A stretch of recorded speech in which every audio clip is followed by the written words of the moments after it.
Sud Radio André Berkoff. Ça balance pas mal. Berkoff dans tous ses états, ça balance pas mal sur Sud Radio. Reconnu les Beatles, baby, you can drive my car. Oui, c'est vrai, si vous voulez être une star, drive my car. Mais quel car et quelle auto. Alors effectivement, François-Xavier Pietri, bonjour. On vous avait reçu pour ce livre formidable qui est réédité là chez Litos, la voiture électrique. Ils sont devenus fous. De plus en plus fous. Oui, d'ailleurs, l'asile, vous voyez, là, là, on va lancer, nous, une obligation de quitter le OQFF, la folie française. Hein, ce serait pas mal de relancer OQFF. Mais alors, dites-moi, il y a quand même une nouvelle qui nous a frappé et qu'au fond, le marché de la voiture électrique, qui s'annonçait comme absolument, je veux dire, extraordinaire, florissant, l'horizon indépassable de notre temps, eh bien, les véhicules électriques reculent sur le marché européen, la vente de véhicules électriques. C'est une nouveauté, c'est une tendance qui se dessine depuis cet été. En fait, les acheteurs commencent à prendre conscience que c'est pas si simple que ça, l'électrique, malgré le matraquage qu'on a notamment en publicité. Il n'y a pas une publicité aujourd'hui en France sur la voiture qui n'est pas électrique. On ne peut pas y échapper. En réalité, les chiffres montrent que la tendance est non pas en train de s'inverser, mais même un petit peu de s'inverser en Europe. C'est-à-dire que avant l'été, on était à plus 20% de part de marché de l'électrique en Europe. Là, en septembre, on est descendu à 15%. Et là, en octobre, on est descendu à 14%. Aujourd'hui, les ventes de voitures neuves électriques, c'est 14% de part de marché. Pourquoi ? Alors, quand même, qu'est-ce qui explique cela ? Il y a trois raisons. La première raison, c'est le prix.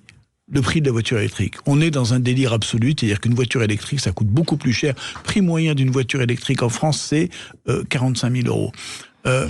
Prix moyen, alors ça c'est une étude qui vient de sortir d'ailleurs du Boston Consulting Group, qui est très intéressante, sur le segment, ce qu'on appelle le segment B. Le segment B, c'est la voiture de tout le monde, ce sont les Clio, ce sont les D108, ce sont vraiment... La voiture de monsieur voilà, français moyen ou monsieur... Les plus vendus en France, les plus vendus en France, le prix moyen d'une voiture électrique dans ce segment, c'est 36 000 €.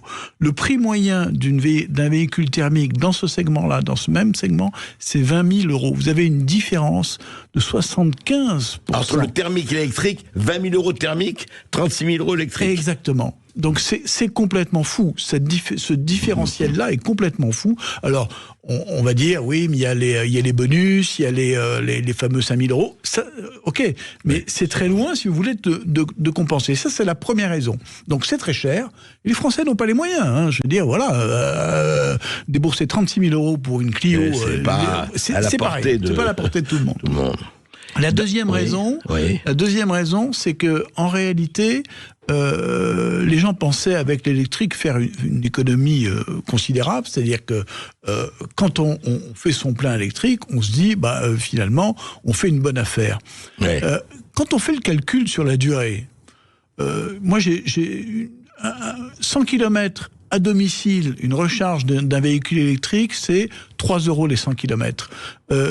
En essence, c'est 8 € les 100 km. Donc vous vous dites, c'est formidable, oui. J'ai fait une super affaire. Quelle économie, oui. Alors moi, j'ai fait le calcul à l'année et sur 10 ans. Sur 10 ans, vous faites à peu près une économie de 6 000 € entre l'électrique et le thermique.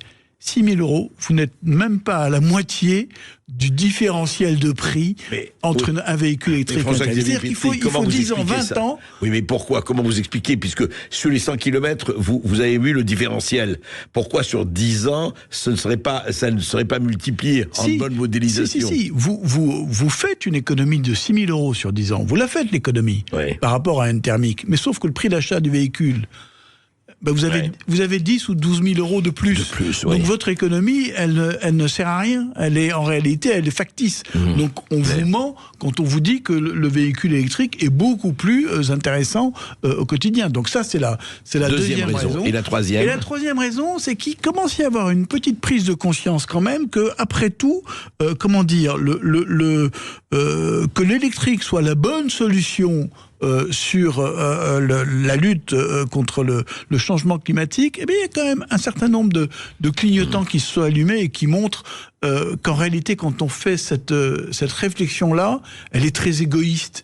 C'est-à-dire que Oui, quand vous roulez à Paris, moi une fois j'étais interrogé par un de vos confrères d'une radio parisienne qui disait ouais mais regardez quel bonheur, une voiture électrique à Paris, ça fait pas de bruit, ça consomme rien, etc. Oui, c'est très égoïste parce qu'on regarde pas ce qui s'est passé avant, oui. C'est-à-dire pour construire la voiture électrique. Dans la vie en plus. Voilà, il n'y a pas de Paris dans la vie et on regarde pas ce qui se passe pendant, c'est-à-dire quand vous faites le plein de votre véhicule électrique, vous le faites pas forcément, à une énergie propre. Vous le faites aussi avec du pétrole, vous le faites aussi avec du charbon. En Pologne, par exemple, vous faites à 70% avec du charbon. Donc, bonjour l'avantage écologique. Ouais. Et le dernier point, c'est le recyclage des batteries. Ou alors voilà, j'allais vous interroger là-dessus. Oui. Parce que la batterie par essence, quand elle est... Qu'est-ce qu'on en fait quand elle est... Par essence, comme vous dites. Lapsus intéressant, ouais. Non, mais la batterie, une fois qu'elle est morte, si je puis dire, c'est-à-dire au bout de 8, 10 ans, 12 ans, il faut à ce moment-là commencer à la désosser, et puis là, ça n'a plus rien à voir avec le recyclage d'un moteur. Un moteur, vous le faites fondre, ça devient un bloc d'acier, quoi. Voilà. Une batterie, il faut tout séparer, le cobalt, le lithium, là. C'est un travail de longue durée, donc qui est énergivore, et puis vous vous retrouvez au bout... Et polluant, donc, puisque énergivore, chaque fois que vous utilisez de l'énergie pour quelque chose, vous polluez, et au bout du compte, il vous reste 30% de mauvais matériaux dont on ne sait quoi faire. C'est-à-dire qu'il va falloir les enfouir. Ce qui rappelle juste... quelque chose. Donc, si vous voulez, petit à petit, on se rend compte que finalement, l'avantage écologique, il est immédiat comme ça quand on le voit à l'œil, mais quand on commence à réfléchir un peu, c'est une toute autre histoire. Mais alors justement, est-ce que vous croyez, vous, à cette limite 2030, 2035, ça y est, terminé, les voitures diesel disparaissant, etc., et quiconque sera pris une voiture diesel, il y aura des sanctions immédiates, enfin... On l'a entendu. Alors ça y est, la ligne infranchissable, c'est dans 5 ans, 10 ans. Mais la ligne reste infranchissable. La ligne, alors je sais pas si ça sera tenable. Il commence à y avoir des voix, par exemple Thierry Breton, commissaire européen, commence à dire non mais attendez, il faudrait quand même regarder. Là. Les constructeurs, quand on leur dit continuez à faire du thermique, c'est eux qui commencent à dire maintenant mais ça va pas la tête. On nous a demandé d'investir des milliards d'euros pour changer de stratégie, pour pousser l'électrique, pour construire des gigafactories, etc. Et puis après, on va nous dire finalement le thermique, c'était pas si mal. Ça n'est plus gérable, ça. Le retour en arrière n'est plus gérable. Ce qui est gérable, peut-être, c'est une évolution dans le temps. C'est-à-dire qu'on prenne plus de temps pour aller vers cette bascule. Ou qu'on assouplisse en autorisant plus longtemps l'hybride, etc. Mais attention, on ne parle ici que de l'Europe. Ce choix, il est uniquement européen. Les États-Unis n'ont pas fait ce choix-là. Ni la Chine, ni l'Inde, et ne parlons pas de la Russie. Ah non, mais la Chine, c'est encore une autre histoire extraordinaire. C'est quand même, on a offert le marché européen aux Chinois sur un plateau d'argent. Oui. Et là, la Commission européenne nous dit, a lancé une enquête. Non, mais attendez, moi, quand j'ai vu ça, je n'en revenais pas. A lancé une enquête pour voir si, par hasard, l'État chinois n'aiderait pas un peu trop les constructeurs chinois à faire de l'électrique. Comme c'est bizarre.